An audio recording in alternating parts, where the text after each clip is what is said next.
Hi hi. ഞങ്ങൾ രാത്രി ചോറുന്നാണേ. ഇന്നത്തെ കറി എന്താന്ന് നോക്കാലടാ.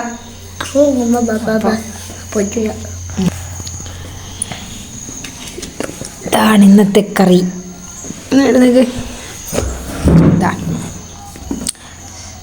പുഴമീൻ പൊരിച്ചത്, പിന്നെ തലക്കറി. മീൻ്റെ പേരെന്നറിയില്ല.